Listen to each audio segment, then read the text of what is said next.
It is looking good, tracking good, nice and centered.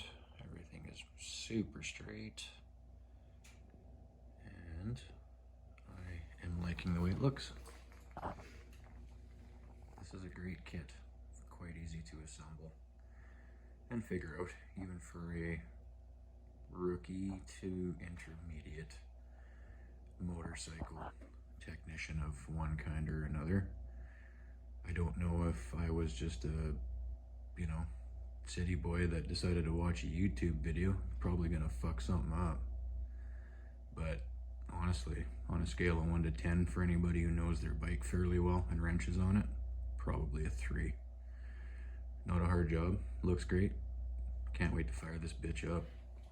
This is Gertrude. She's coming.